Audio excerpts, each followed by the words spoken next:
Paris Olympic के steeple chase race में कमाल दिखाने वाले अविनाश साबले ने ओलंपिक में भारत के लिए पदक जीतने की उम्मीद जगा दी है।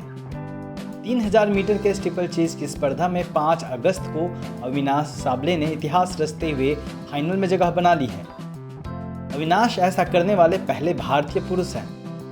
लेकिन यह जानना दिलचस्प है कि अविनाश जब दुनिया के तमाम दिग्गजों को टक्कर देते हुए यह कारनामा कर रहे थे, उनके माता पिता वैशाली और मुकुंद साबले महाराष्ट्र के बीड जिले में एक छोटे से गांव के खेत में रोपनी के काम में लगे हुए थे। यह अविनाश साबले की पारिवारिक पृष्ठभूमि और संघर्ष को बताने के लिए काफी है। दरअसल अविनाश की यात्रा कभी आसान नहीं रही।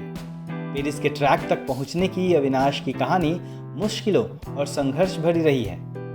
आज अविनाश साबले की कहानी दुनिया जानना चाहती है, खासकर खेल प्रेमी। अविनाश को दौड़ने की आदत बचपन से ही लग गई थी, हालांकि यह मजबूरन शुरू हुआ। अविनाश का स्कूल घर से 6 से 7 किलोमीटर दूरी पर था।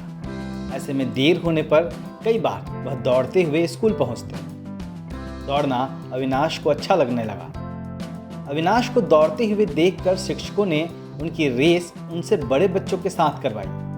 अविनाश सबको पछाड़ कर फर्राटा भरते हुए आगे निकल जाते।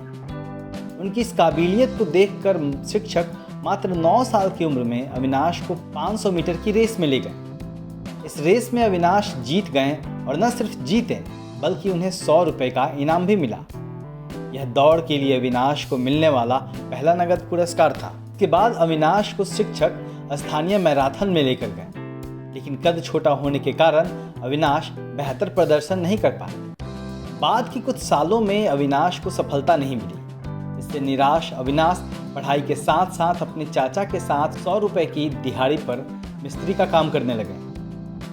12वीं पास करने के बाद अविनाश की जिंदगी ने एक बार फिर करवट बदली। वह सेना भर्ती परीक्षा में सफल होकर सेना में पहुंच गए। इस दौरान अविनाश ने सियाचिन और राजस्थान में कठिन ड्यूटी की। 2015 में अविनाश ने दौड़ की तरफ फिर से रुख किया। 1 साल की ट्रेनिंग के बाद सेना के नेशनल क्रॉस कंट्री रेस प्रतियोगिता में अविनाश 5वें स्थान पर आया। बस फिर क्या था, अविनाश को नई उम्मीद मिल गई, नए सपने मिल गए। इसके बाद अविनाश ने पीछे मुड़कर नहीं देखा। क्रॉस कंट्री प्रतियोगिता के बाद अविनाश ने पुणे में सेना चैंपियनशिप में भाग लिया, जहां वो स्टीपल चेज प्रतियोगियों के साथ अभ्यास करने लगे। इसी दौरान कोच अमरीश कुमार की नज़र अविनाश पर पड़ी। अविनाश 5000 और 10000 मीटर की दौड़ में भाग लेना चाहते थे, लेकिन कोच अमरीश ने अविनाश के स्टाइल को देखते हुए उन्हें स्टीपल चेज में जाने की सलाह दी। अविनाश को कोच अमरीश की सलाह और फिर ट्रेनिंग का फायदा मिला। 2018 में नेशनल चैंपियनशिप में अविनाश ने 3000 मीटर के स्टीपल चेज रेस में 1981 में गोपाल सैनी के बनाए 30 साल के रिकॉर्ड को तोड़ दिया। यह उनके लिए एक बड़ी उपलब्धि थी। इसकी खूब चर्चा हुई और तारीफ भी, और फिर अविनाश हीरो बनकर उभरे। इसके बाद तो जो अविनाश ने किया वह देश के भीतर एक मिसाल बन गया। उन्होंने 3000 के स्टीपल चेज में 9 बार राष्ट्रीय रिकॉर्ड बनाया। 2019 में अविनाश ने पहले अंतर्राष्ट्रीय प्रतियोगिता में हिस्सा लेते हुए दोहा के एशियन एथलेटिक्स चैंपियनशिप में अपने पहले ही प्रयास में 2 सिल्वर मेडल जीत लिया और टोक्यो ओलंपिक के लिए क्वालिफाई कर लिया। हालांकि टोक्यो ओलंपिक में अविनाश कोई कमाल नहीं कर पाए, लेकिन उनका आत्मविश्वास जरूर बढ़ गया। अविनाश ने और मेहनत की।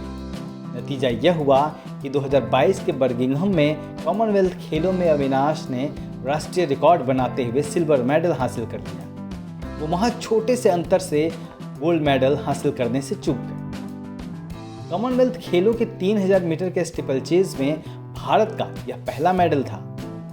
इन उपलब्धियों के लिए साल 2022 में अविनाश को अर्जुन अवार्ड से सम्मानित किया गया। और अब पेरिस ओलंपिक में अविनाश ने जो कमाल दिखाया है उससे पूरा देश उत्साहित है। स्टीपल चेज में फाइनल 8-9 अगस्त की रात को 1:15 बजे के करीब होगा। उम्मीद है कि अविनाश सारी बाधाओं को पार करते हुए इतिहास रचने में कामयाब होंगे और भारतवासियों को गर्व करने का एक मौका जरूर देंगे।